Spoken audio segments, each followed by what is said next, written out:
said it on a Tuesday afternoon in July, leaning against a fence post by the creek, watching her wring out a shirt with the kind of easy competence that made everything look simple. He hadn't planned it. He hadn't rehearsed it. It came out the way true things sometimes before better judgment could stop them. You know, Clara, whoever ends up marrying you is going to be a very lucky man. He expected a laugh, a modest deflection, the kind of response that lets everyone move on without anyone having to be brave. Instead, she went still. The color came into her face slowly, like a music lamp being turned up. She didn't look at him immediately. Then she did, and her expression was something he had never seen on her before. Open and afraid and decided all at once. And she said very quietly, "I was hoping it would be you." Ethan Callaway was 28 years old, running a modest cattle ranch on the western edge of Mill Haven, Colorado. Everyone called him Ethan. Only his mother had ever used his full name, James Ethan, and she'd been gone 6 years. He wasn't a complicated man. He worked hard, kept his word, paid his debts, and went to bed tired every night with the satisfaction of someone who has done what needed doing. What he didn't have, what he had quietly stopped expecting, was someone to come home to. His neighbors to the east were the Harmon family. Daniel, his wife Ruth, and their daughter Clara. The Harmons were good people, the kind who showed up when someone needed a hand and never mentioned it afterward. Clara Harmon was 24. She woke before sunrise, kept the house, tended the garden, helped with the washing, cooked 3 meals a day, and still found time to bring soup to old Mr. Briggs down the road when his back went out. She did all of this without complaint and without fanfare, the way some people breathe naturally without thinking about it. Ethan had known her for years. He had spoken to her dozens of times. He had eaten at her family's table. He had watched her work and thought vaguely that Daniel Harmon had raised a fine daughter. He had not until that particular summer understood what he was actually looking at. The fence between his property and the Harmons ran along a shallow creek lined with cottonwood trees. Spring floods had taken out 2 sections, and on a Tuesday in July, he was out there repairing them when Clara came down to wash. She didn't see him at first. She set her basket at the water's edge and began working with the easy efficiency of someone who had done this 1,000 times. Her sleeves rolled to the elbow, her hair pinned loosely with a few strands escaping at the neck. She was humming something low, barely audible over the water. He kept working on the fence post. He wasn't watching her except that he was. Not in any way that would have embarrassed either of them, just the way your eyes go to movement, to life when the landscape around you is still. She worked quickly, occasionally pausing to look at the mountains with a small private expression he couldn't quite read. After a while she noticed him. "Morning, Ethan." "Morning, Clara." He nodded at the fence. "Spring floods. They always get that section," she said. "Papa's been meaning to raise our posts too." They talked for a few minutes about nothing particular. The weather, the cattle, weather. Briggs's back had improved. Then she went back to her washing, and he went back to his fence, and the creek moved between them, and the cottonwoods made their soft sound in the wind. And Ethan Callaway drove a post into the ground, and thought for the first time in a long time that he was not entirely alone. The town of Mill Haven held a summer social on the last Saturday of July. It was the kind of event that mattered enormously in small towns. A chance to see everyone be seen dance badly to good music, and conduct the social business that the rest of the year was too busy for. Old Carson on the fiddle, enough food to feed twice the county, and the particular energy of people who don't see each other enough. Ethan arrived to find the Harmon family already there. Daniel in his good jacket, Ruth with her hair properly done, and Clara in a pale blue dress that was simple and clean and somehow exactly right. She was helping set up the dessert table, talking and laughing completely at ease. 3 men asked her to dance before the music had been playing 20 minutes. Ethan watched this from across the room with an expression he would have described as neutral. He danced once with the widow Morrison, who was a good dancer and a sensible woman, music, and who told him directly that he'd been staring at Clara Harmon all evening. "I haven't been staring," he said. "Ethan," she said patiently, "I've known you since you were 11. You've been staring." He changed the subject, but later walking home under the stars he thought about it honestly. Clara Harmon, his neighbor, kind and capable, and he stopped walking. She was someone he wanted to see every day. He hadn't known that until this exact moment. But now that he knew it, it seemed obvious. The kind of thing that had been true for a long time before he had the sense to look at it directly. He stood on the road in the dark for a while, listening to the crickets, feeling like a man who has just found something he didn't know he'd lost. Something had shifted quietly in the particular direction of Clara Harmon. Old Mr. Briggs' back got worse in August, and Clara went to his place every other day with food. Ethan found this out when he saw her going past on the road, basket in hand. He didn't think about it. He just climbed down from the barn roof he'd been repairing and offered to walk with her. She looked at him with a slightly surprised expression. She smoothed over quickly. "You don't have to," she said. "I know," he said. "I want to." They walked the half-mile in the warm morning sun, and Ethan discovered something he should have known already. Clara Harmon was extraordinarily good company. She had opinions, quiet, considered opinions offered without forcing them on anyone. She noticed things, the soft bank developing at the second creek crossing, the Henderson corn coming in short, what that would mean for the county at harvest. She was funny in a dry, unhurried way that snuck up on you. They sat with old Briggs for an hour while Clara heated the soup and checked his fire. Briggs was a man of strong opinions and limited social graces, and he told Ethan directly in front of Clara that he was a fool if he didn't see what was right in front of him. Clara went bright red and found something urgent to do in the kitchen. Ethan looked at the old man. "I'm working on it," he said quietly. Briggs made a sound that was probably approval. On the walk back, neither of them mentioned what Briggs had said, but the silence was the warm kind, full rather than empty. And when they reached the fork where their paths divided, Clara turned to him with a small, genuine smile. "Thank you for the company," she said. "It's nicer with someone to walk with." He watched her go toward the Harmon property and thought, "Yes, it is." It was a Tuesday again. Ethan had begun to think Tuesdays were significant. He was checking the repaired fence sections when he heard her at the creek. This time she had a larger load and was also, he noticed, singing.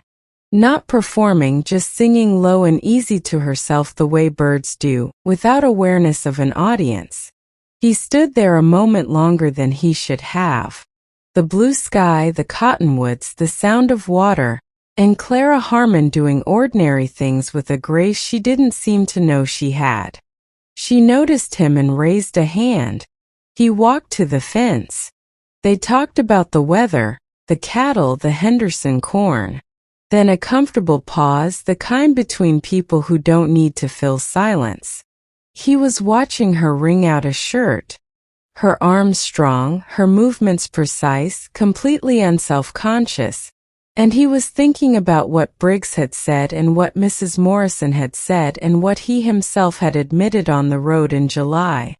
And then without planning it, without rehearsing it before his better judgment, could stop it. You know, Clara, whoever ends up marrying you is going to be a very lucky man. He meant it as an honest observation. He expected her to laugh it off. Instead, she went still. Her hand stayed on the shirt. A small color came into her face, not dramatic, just a deepening like a lamp being turned up. She didn't look at him immediately. Then she did. Her expression was something he had never seen on her before, open and afraid and decided all at once, and she said very quietly, "I was hoping it would be you." The creek kept moving. The cottonwoods kept making their sound. A hawk crossed the sky above them unhurried. Ethan stood on his side of the fence and understood that something had just changed between them that could not be changed back. He was not sure he wanted it changed back. "Clara," he said, and then because he was a man who said what he meant, "I meant what I said." She was still looking at him steadily. "I know you did," she said.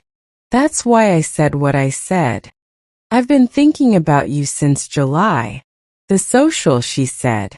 "Before that, probably. I just didn't know it yet." She looked at the shirt in her hands, then set it carefully back in the basket. "I've been thinking about you for considerably longer than July," she said. There was a dry note in her voice, that humor of hers showing up even here. "You were somewhat slower than I was." He laughed. He hadn't expected to laugh. "I'm sorry," he said. "Don't apologize," she said. "You got there." They stood on opposite sides of the fence in the summer sun, and Ethan thought about how strange it was, how a person could be right there, close enough to speak to every week, and how long it could take to actually see them. He felt something he recognized after a moment as gratitude. "Would you let me come call on you properly?" he said. "I'd like to speak with your father." She looked at him for a moment, then picked up her basket. "He likes you," she said simply. "He's been hoping you'd get around to it for about a year." She walked toward the Harmon house, and Ethan stood at the fence for a long time after she was gone, feeling like a man who had narrowly avoided the worst mistake of his life. He went the next evening. Good shirt, combed hair. More nervous than he'd been since he was 16 and had to tell his father he'd lost 2 cattle in a storm. Daniel Harmon was on the porch when he arrived, which told Ethan that Clara had mentioned something. Harmon was a large, quiet man with a gray beard and eyes that saw things without commenting on them immediately. He gestured to the empty chair beside him. They sat looking at the last of the sunset over the western hills. "I'd like to come calling on Clara," Ethan said, "with your permission." Harmon was quiet for a moment. "Then what took you so long?" Ethan looked at him. "I'm asking sincerely," Harmon said. "Ruth and I have been watching you figure this out for 2 years. We were beginning to wonder if we needed to say something directly." "I'm slow," Ethan said. "You're steady," Harmon said, which was a kinder version of the same thing. He looked at the hills. "Clara doesn't ask for things she doesn't need, but she deserves a man who sees her clearly, who sees what she actually is." "I see her," Ethan said quietly. Harmon looked at him for a long moment, then nodded once. "Supper's at 6 most evenings," he said. Ruth said say. "Good table." Ethan had supper with the Harmons 4 times that week. On the 4th evening, he and Clara walked to the edge of the property and stood in the last daylight and talked about the ranch, about the future, about small things and large ones. "Are you happy here?" he asked. "With this life?" She considered it genuinely. I think happiness is mostly made, she said, not found. People who go looking for it somewhere else usually miss what they already have. She looked at him. What about you? I think he said carefully that I'm getting a lot happier. October arrived cold and clear and golden. The courtship moved at the pace of two people who were also running properties, which meant it happened in the spaces between work, supper evenings, Sunday afternoons, walks to the creek and back. He brought her wildflowers from the north pasture, not bought, just ones he noticed and thought she would like. She pressed them without making a production of it. She taught him to make the apple pie. He was not good at it. She was patient. He got better. She told him patience was not her natural gift, but that he made it easy, which was the kind of thing she said sideways without looking at him that he found himself thinking about for days afterward. He fixed the sticking gate on the Harmon property without mentioning it. Daniel mentioned it 2 weeks later with a handshake that said more than the words. And then one night in mid-October, something happened that he never told her about. He was walking across the field toward the Harmon house for supper and he stopped. Not because anything was wrong, because something was right, and that frightened him in a way that nothing wrong ever quite could. He stood in the dark field with the lights of the Harmon house ahead of him, and understood fully what he was walking toward. Not just supper, not just Clara, but the wanting itself, the real kind, the kind that could be lost.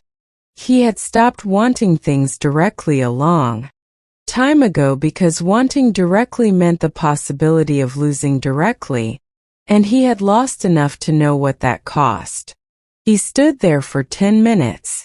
Then he walked forward anyway. Clara didn't know he'd stopped. She opened the door before he knocked. She always heard him coming across the field and said, "You're late. The biscuits are getting cold." And he stepped inside into the warmth and the smell of supper, and looked at her and thought, "This is what I almost didn't let myself have." That night at the table, she said something that he had been turning over in his mind for weeks, that she found it easier to talk to him than to anyone she'd known for years. "Why do you think that is?" he asked. She considered it. "I think you actually listen," she said. "Most people are waiting for their turn to speak." He looked at her across the table. "I'm learning that from you," he said. She smiled. That small direct smile. "Good," she said. "You're a fast learner when you try." He asked her in November at the fence by the creek. He had thought about a more elaborate setting, the ridge above the valley, the sunset behind him. But when the moment came, it didn't feel right to dress it up. The creek was where they had first said the true things. Seemed right to come back. The cottonwoods had gone gold and were beginning to let go of their leaves. The air had the first real cold of autumn.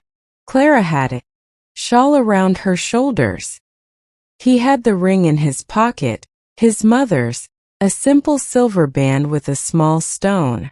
He had been carrying it for 3 weeks, waiting for the right moment, and had finally decided that the right moment was the one you made yourself. "Clara," he said. She turned. He stood in front of her and said what he meant plainly, the way he'd learned she preferred. "I know I was slow," he said. "I know it took me longer than it should have to see what was right in front of me, but I see it now. I see you clearly every day. And I want to keep seeing you every day for the rest of my life. I want to build something with you. A home, a family, a life we make together." He paused. "I would very much like it if you would marry me." She looked at him for a long moment. Her eyes were bright. She was smiling. The kind of smile that is so genuine it has nowhere to hide. "Ethan Callaway," she said. "Took you long enough. Is that a yes?" "That is absolutely a yes," she said. He put his mother's ring on her finger there by the creek under the gold cottonwoods. She looked at it for a moment, just a moment, with an expression that was not about the ring, but about the life it stood for. Then she looked up at him, and he kissed her for the first time, and the creek moved past them the way it always had, indifferent and faithful, and the cottonwoods let go of another leaf or two into the November air. That winter was the best of Ethan's life so far. Not because it was easy. Winters on the Colorado Plateau never were. There were cattle to manage, fences to check, wood to cut and stack. But now there was supper at the Harmons twice a week, and walks home in the cold with Clara beside him, and the knowledge, solid and warm as a good fire, that spring was coming. He built things that winter, repaired the kitchen properly, replaced the floor in the main room, put in a second window facing east so the morning light would come through. He didn't tell Clara. He just did it because the house was hers too now, even if she didn't know it yet. When Ruth Harmon heard the news of the engagement, she had cried. The good kind of crying. Overwhelmed relief. And held Clara's hands and looked at the ring and then at Ethan and said, "I always knew it would be you." Daniel had nodded from across the room in a way that confirmed he had known it, too. Pete told the next morning, looked at Ethan for a long moment and said, "Huh, finally," which was the same word for other. People used that week, making Ethan suspect his feelings had been considerably more visible than he believed. In February, Clara came to look at the ranch house with her mother to plan where things would go. She stood in the kitchen and saw the new window and the morning light coming through it and was quiet for a moment. "You did this without telling me," she said. "I did." "Why the east window?" "So you'd have good light in the mornings," he said. She was quiet for another moment. Then she walked across the kitchen and took his hand and held it the way you hold something you intend to keep. "Thank you," she said. 3 words, no performance. He understood that she was not thanking him for the window. She was thanking him for what the window meant. That he had thought of her in the dark of winter before she was there, and made something ready for her arrival. That is what love looks like when it doesn't announce itself. Just quietly faces east. The wedding was on a Saturday in April when the cottonwoods were coming into leaf and the hills were green and the sky was the bright blue that follows a week of spring rain. Half of Millhaven came. Clara wore a dress her mother had made. Ivory cotton with small embroidered details at the collar. Not elaborate, not trying to be anything other than what it was. She walked to him with her father on one arm and her face clear and certain, and Ethan thought, "I cannot believe I was slow about this." They said their vows in front of Reverend Mills, who kept it short because everyone agreed he was better at weddings when he did. Daniel Harmon's voice cracked slightly when asked who gave this woman, which caused a sympathetic ripple through several rows, and at least 2 of the men. Ethan said his vows, looking directly at Clara. They were for her, not for the room. She said hers the same way. Then they were married. Old Carson played the fiddle. Everyone ate and danced on the grass until the sun went down. That night in the ranch house with the east window and the new floor, Clara sat at the kitchen table with her hair down and her hands wrapped around a cup of tea and looked at Ethan across the table with an expression that was entirely new, something settled and permanent, and said, "We're going to be very happy here, you know." "I know," he said. "I think I've known for a while, slower than I was," she said. "But I got there," he said. She smiled. "You got there." The years that followed were built from ordinary days and honest work, and the particular richness of 2 people who choose each other and keep choosing each other. The ranch grew steadily. A new barn the second year. Better grazing the third. Clara ran the accounts because she was better with numbers than Ethan, and they both knew it. She also organized a lending system among the women of Mill Haven for tools and supplies during hard seasons. A practical idea she had without awareness that it was also a small act of community leadership that people would talk about for years. Their first child was born in the spring of the third year. A boy they named Daniel for her father, who arrived with strong lungs and an opinion about everything. Clara said he had inherited that from Ethan. Ethan said he had inherited it from Clara. The truth was probably both. Their daughter came 2 years later, Margaret, for Ethan's mother.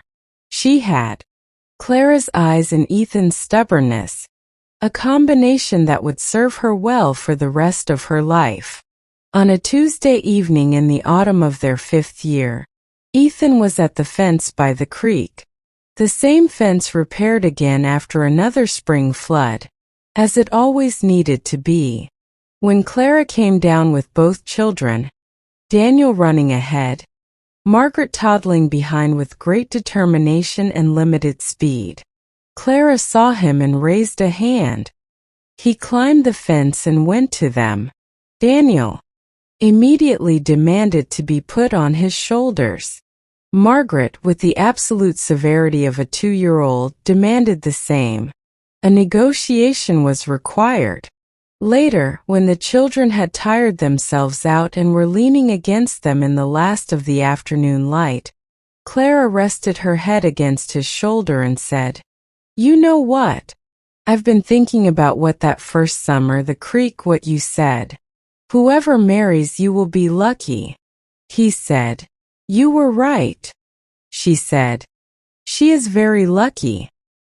He looked at her. "I'm the lucky one." "We're both lucky," she said practically. "We're both lucky," he agreed. The cottonwoods had gone gold again. October, reliable as everything else on this land that had become theirs. The mountains held the last of the sun on their high peaks. Mill Haven County kept on being Mill Haven County, beautiful and indifferent, full of people trying to build lives worth building. And Ethan Callaway held his family in the golden afternoon light and understood with the full weight of a man who knows what things cost, what he had almost missed, and was grateful down to the bone that he had gotten there. Slower than he should have been, but there exactly where he was supposed to be. Ethan wasn't a coward. He was just a man who had gotten so used to not wanting things directly that he stopped noticing when he'd started wanting them again. That's not a weakness unique to him. That's something most of us recognize in ourselves if we're honest. And Clara knew for years. She carried it quietly without bitterness, without performing it for anyone. And when the moment came, she answered honestly when she could have deflected. That took more courage than anything Ethan did at that fence. They both chose the honest thing. And from that one moment at a creek in Colorado in the summer of 1882, everything else followed. The greatest things in this life are rarely hidden. They're usually right. They're close by, doing laundry by a creek, waiting for you to look up from whatever you've been doing and finally see them clearly. Don't wait 7 years. Thank you for writing with me today. Wherever you are, I'm grateful you were here. Until next time, keep writing. Did you like this story? Which city are you listening from? Let's meet in the comments. If you enjoyed this, support the channel with a super thanks so I can keep bringing you more stories like this. Don't forget to subscribe. See you in the next one.